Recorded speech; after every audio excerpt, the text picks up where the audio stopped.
Can we choose to be happy? Yes, we can. Can you choose to be happy? Yes, you can. You should not allow the level of your happiness to be dependent on circumstances and issues and problems and opportunities that occurs around you. You can reach a level where you tune your mind. We call that mindset.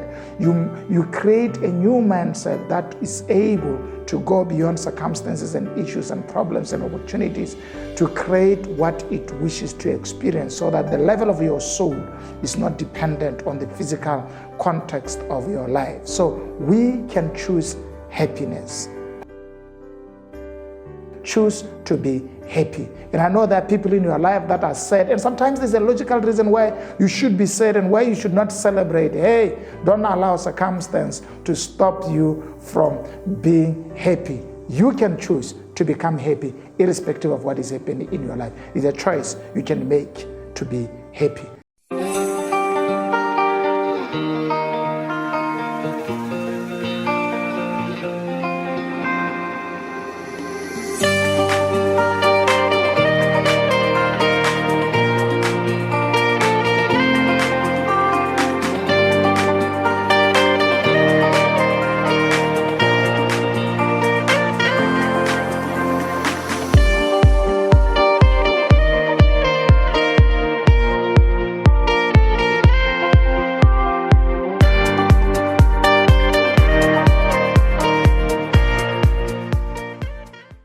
Hello and welcome to Expansion Revolution Nuggets. Thank you so much for joining me today. I'm continuing my discussion on one of the powerful topics I think we have ever discussed in this platform, in this podcast: choices. How are you making your choices?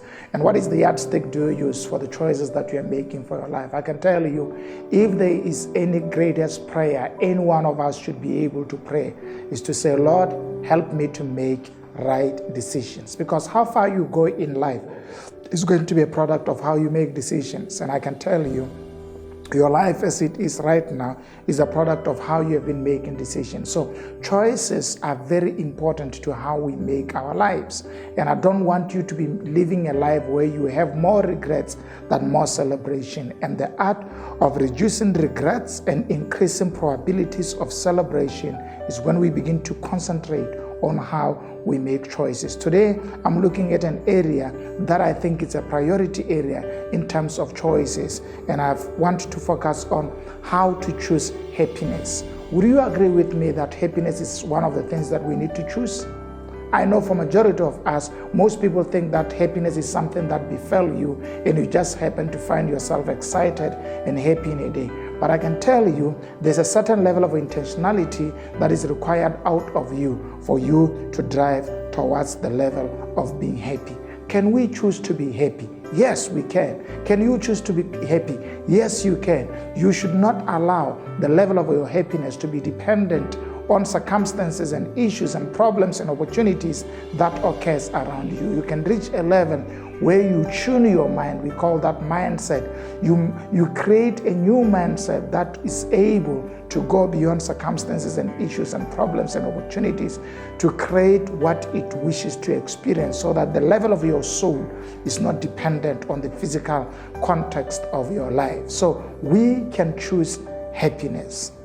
One of the problems in our generation is to leave levels of our happiness to what we call conditional happiness, where we say, if I happen to make a lot of money, I would be happy. If I go to college, I would be happy. If I get married, I would be happy. If I own a new car, I'll be happy. If I go to the moon, if I go to the first world, if this happens, if God can do this miracle for me, then I'll be happy. Happiness needs none of those. Happiness is a state of mind of choosing to see your life from a positive side and enjoying what is good within your life, and choosing to reflect on what is not going well without necessarily annoying yourself and missing on the opportunities of life. One of the sad things that I hate about being sad is that when you are sad and you move away from happiness, you miss on living.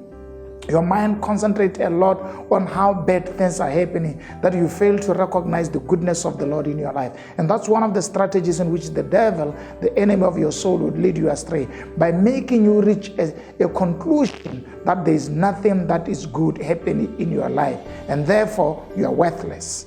And you know what that leads to? It makes you become careless about your life because you feel you're worthless and no one cares. If we learn the art of choosing happiness and not allowing conditions to choose how we should behave and how we should live our life, then we have grown up. As a matter of fact, the highest level of maturity is the ability to be able to enjoy your life despite what is happening. And I know this is hard, and I know this is not a child's play.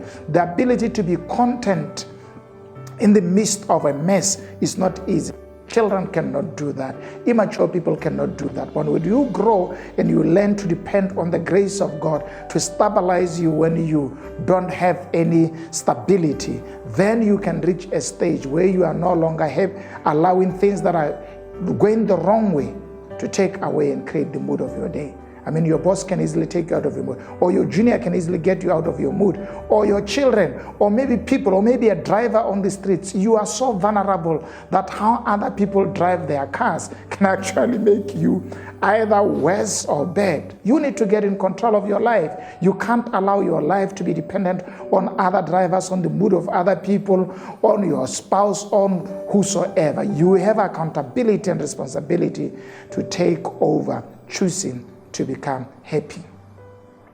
And I can tell you, it's not an easy journey, but it's a possible journey. I have been in the journey of choosing to be happy despite how my life is, despite what is happening in my life. And I've recognized, this is the interesting discovery that I've recognized, that it is possible for me to be happy because I choose to be happy. I don't need any extra miracle, any extra happenings, any extra budget, any extra thing for me to be happy. I just have to make a decision. I'm not going to allow other people's emotions and level of immaturity to affect mine. So Lord, help me and protect my emotions and protect my thinking, that I prioritize myself in this day and I live this day to my best. You can choose to become happy, and that's the beginning of your breakthrough, because majority of people face days with their face downcast, walking too slowly, not confident about anything, wishing that somebody could just spike them and just give them a little inspiration for them to make a new life and make life. No, man, you can't live like that. Choose to make your day great through your mind by saying, Lord, I trust you for my day, and I'm going to choose to face this day happy. And guess what will happen to you? You would be happy. That's the discovery that I recognize, that the only thing you need to make your day go according to your plan is to make a decision. I'm going to be happy irrespective of what happens. Are you not going to meet distractions and people who would want to affect your mood? Yes, you'd meet them, but making a decision to become happy helps you never to allow them to control your life and the mood of your day. So that's a nugget for today. Choose to be happy. And I know there are people in your life that are sad, and sometimes there's a logical reason why you should be sad and why you should not celebrate. Hey, don't allow circumstance to stop you from being happy. You can choose to become happy irrespective of what is happening in your life. It's a choice you can make to be happy. And please, let's share this video. Let's create happy people in the world, because the more excited we are about life, the more we can overcome problems and challenges that come our way, and the more we can respond to opportunities the better way. Share this video, share this podcast with people in your life, and let them be encouraged. That's what we are here for. We want to empower you to live your best life now. May God bless you. Click that subscription and make sure that you share this podcast with people in your life. And may the Lord bless you. Have a great day. Choose to be happy over sadness. Bye-bye.